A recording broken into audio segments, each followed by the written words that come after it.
फायज ईसा साहब को एक बदी की अलामत, एक ईवल मैकियावेलियन फेस बना दिया। दूसरी तरफ वेलकम नोट भी बजा दिया गया है, हाँ, फॉर मंसूर अली शाह साहब। और मौलाना फजलुर रहमान के सर पर हुमा उसी दिन बैठ गई थी। दोनों में जब इत्तेफाक राय हो जाएगा तो फिर ये हुकूमत को कहेंगे, और बेवकूफ़ो इसे कहते हैं सुखन बरसेरा, आओ आप पेश करो। वो जख्म भरने में न जाने कितने बरस दरकार होंगे। आपकी अगर तैयारी नहीं, होमवर्क नहीं, किस फिरते में तत्ता पानी, सूत ना कपास, कुल्लू से लट्ठम लट्ठा।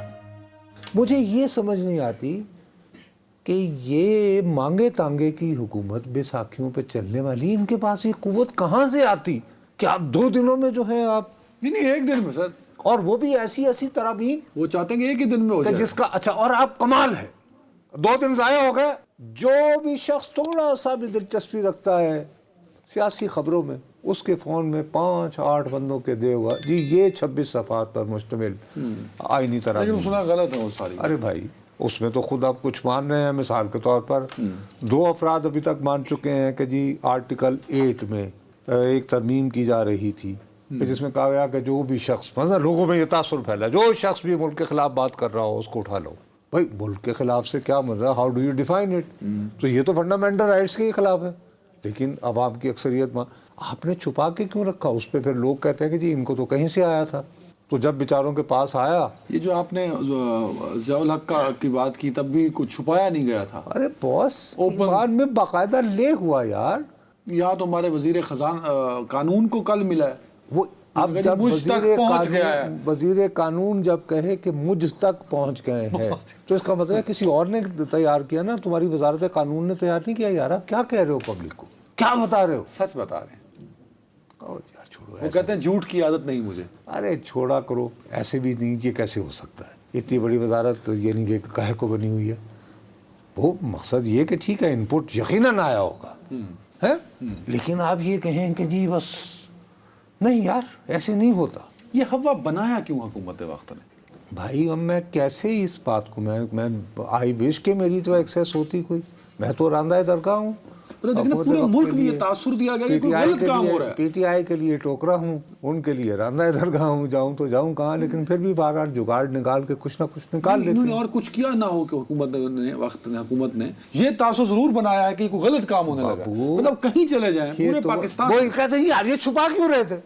और जब उसमें इस तरह की बातें आई, अब बताए ना कि कोई शख्स, मिसाल के तौर पर अब मुझे बताएं बिलावल भुट्टो जरदारी, अभी मैं फर्ज करो यंग, अभी मैं रिपोर्टर होता और मैं खड़ा होता, मैं खुर्शीद शाह साहब से पूछता, मैं पूछता सैयद नवीद कमर साहब से कि सर आपको जो पास जो ओरिजिनल जो बात आई है, क्या उसमें आर्टिकल 8 था?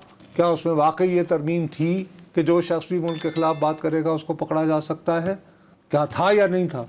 मैं सवाल करता। अब हमारे आजकल के दोस्त भी ज़रा थोड़ा सा बहुत ज़्यादा महज़िब हो चुके हैं। एक और जो इशू है जो मैं समझना चाहता हूँ, शहबाज शरीफ साहब पिछले कोई लगभग देखा जाए तो इन 6-7 महीनों में मुसलसल फेल हुए हैं। मोहसिन नकवी को वज़ीर दाखिला नहीं रखना चाहते थे, नहीं हटा सके। वो कई सेक्रेटरीज को लगाना चाहते थे, नहीं लगा सके। कई लोगों के तबादले करना चाहते थे, नहीं कर सके। ये तरमीम लाना चाहते थे, नहीं कर सके। तो जब इतनी डिस्क्रेडिट हो जाए ये गवर्नमेंट, तो क्या उसकी मुस्तकबिल आपको रोशन नज़र आता है या महफूज नज़र आता है? लगता तो नहीं, पर अल्लाह खैर करे। लेकिन एक क्रेडिबिलिटी होती है सर, एक साख होती है। और मैं ईमानदारी से कह रहा हूँ, इन 2 दिनों ने इस हुकूमत ही नहीं, पाकिस्तान मुस्लिम लीग नून की साख को जो ज़रब लगाई है, वो ज़ख्म भरने में न जाने कितने बरस दरकार होंगे हैं। यार आपकी अगर तैयारी नहीं, होमवर्क नहीं, किस फिरते में तत्ता पानी, सूत ना कपास, कुल्लू से लट्ठम लट्ठा। आप तैयार जा रहे हैं भाई, क्या कर रहे हैं आप? और उसमें इस तरह की चीजें ला रहे हैं कि किस मुंह से ये कहेंगे। अब वो बाद में आज़म नज़ीम तारड़ साहब कमीशन में खड़े हो गए, वो तो असल में हम कह रहे थे अगर कुछ इलाकों में शोरश ज़दा इलाके करार दे दिए जाएं तो फलां फलां फलां फलां। और यार दूसरी तरफ आलम ये है, मैंने हज़ारों मरतबा कहा है ना कि मैं जजों में कभी मसीहा नहीं देखता। मेरी इफ्तिखार चौधरी साहब ने ये मसीहाई खत्म मसीहाई का चाव दफन कर दिया हुआ। मैं कभी किसी अदालत से मसीहा। अब फायज ईसा साहब को मैं अक्सर ये महसूस करता था, यार खामखा पीटीआई बहरहाल उनके जज्बात हैं, वो ये जेनुअनली महसूस करते हैं कि जी उनसे जो इंतखाबी निशान है बल्ला वो काजी साहब ने छीना। वो उसकी डिटेल्स में नहीं जाते कि जी इलेक्शन कमीशन ने कैसे परसू हुआ ये। उसके बाद जो पीटीआई के हामी लोग हैं उन्होंने बाकायदा फायज़ ईसा साहब को एक बदी की अलामत, एक ईवल मैकेवलियन फेस बना दिया, ठीक है ना। उसके बाद एक तासुर फैले चला जा रहा है, कह रहे साहब ये हुकूमत जो है जैसे वो हिंदुओं की मैथोलॉजी होती थी कि ये जो ज़मीन है ये गाय है उसके 2 सींगों पे कायम है, इसी तरह अरे यार अगर फायज़ ईसा चले गए तो मंसूर अली शाह साहब आएंगे तो 45-47 खोलने पर। ये तो खैर बड़ा तासुर बना, लेकिन अब तो ये तासुर जाहिल हो गया ना सर। भाई किंगशिप नोज नो किंगशिप, कोई किसी का दोस्त नहीं होता। इख्तिदार नहीं, आज ही सैयद नवीद कमर जो भी जो गए थे अब ये बिल लेकर आएंगे, उन्होंने कौमी असेंबली में क्या फरमाया साहब, अगर कंसेप्ट सही है तो ये ना कहें कि ये आएगा जज तो हमारे फायदे का होगा या ये जज आएगा तो हमें नुकसान देगा। ऑल द जजेस who have reached that level are all honourable to us. हम सबका एहतराम करते हैं। ये हम क्यों समझे कि जो नेक्स्ट चीफ जस्टिस है मंसूर अली शाह साहब, I think I have the highest admiration for him. ये थोड़ी है कि हम एक को आगे कर रहे हैं और एक को पीछे कर रहे हैं। ये तो क्लियर होगा कि नेक्स्ट चीफ जस्टिस हैं भाई वो साहब जो अब जाके गए हैं मौलाना फजल, नहीं हुकूमत तो नहीं है अभी, इत्तेहाद हुआ अभी तो नहीं है ना, अभी ये हुकूमत नहीं है, हुकूमत के इत्तेहादी है, इत्तेहादी तो अभी हुकूमत बनाने गए हैं, वो अभी आपको बाद में समझ आएगा। क्या मतलब भाई अब ये फैसला हुआ ना कि अब आईनी तरमीम का जो ड्राफ्ट है वो पीपल्स पार्टी और जेयूआई तैयार करेंगे, पीपल्स पार्टी तैयार करेगी और उसके लिए ये भी डाकिया भी तय कर दिया है। वो कौन है? मुर्तजा वहाब बेचारा, भाई वो यंग सा बच्चा है तो मेयर कराची, अरे यार वो अभी टिकट चल रहा था, मैं मजाक नहीं कर रहा, कराची से आएंगे तो पता नहीं भाई क्या से होगा, लेकिन वो लेकर जाएंगे। देखो ये तक इतनी मोडालिटीज डिस्कस हुई है कि पहले वो पीपल्स पार्टी बाजी ले गई है यार, तुम ये देखो कितनी मोडालिटीज तय हुई है कि पहले तैयार होगी, फिर डाकिए का नाम भी बता दिया गया कि अदनान हैदर होगा, फिर वो मौलाना उसको देखेंगे, उसके बाद फिर ये दोनों में जब इत्तेफाक राय हो जाएगा तो फिर ये हुकूमत को कहेंगे और बेवकूफ़ो इसे कहते हैं सुखन बरसेरा, ओह रेहून पेश कर दो, तो आओ आप पेश करो। अब उसमें मेरा अपना ख्याल है कि 2 या 3 ऐसी तरामीम हो सकती हैं जिनमें पीटीआई भी वोट करते। वो कौन कौन सी? एक तो वो मतलब एक तो अब बहुत आईनी आसानी से अदालत की जा सकती है कि भाई आईनी अदालत प्रोवाइडेड, यानी कि जस्टिस फायज़ ईसा को कैसे कुर्बान कर दिया गया। और मैंने ये बात जो तुम्हें कही थी ना कि फायज़ ईसा, अरे कुर्बान ये उस दिन हो गए थे बाबू, हाँ, और मौलाना फजलुर रहमान के सर पर हुमा उसी दिन बैठ गई थी। असल में तुम चीज़ों पे तवज्जो नहीं देते। आपने हुमा मौलाना साहब के सर पे बिठा दी? सर देखे ना मैंने कैसे बिठाई, हाँ। मैंने तो नहीं बिठाई। हाँ। वो आपको याद है कि एक बहुत हसास मामला चल गया था जिसकी वजह से इस्लामाबाद कंटेनरिस्तान हो गया था कि जी एक सुप्रीम कोर्ट से फैसला आया है। अब एक तरफ सुप्रीम कोर्ट के फैसले पर हर सूरत अमल दरामद होना है, उन हालात में अचानक कंटेनर लगे हुए हैं चाको चौबंद गवर्नमेंट के होते हुए रेड जोन में मजहबी जज्बात से मगलूब अनासर दर आते हैं, फिर जनाब जेल का फाटक खोलना पड़ता है, आज़म सवाती साहब जाते हैं, जलसा मौखर होता है, उसके बदले सितंबर की तारीख दी जाती है कि साहब जलसा है यूँ कर लीजिएगा।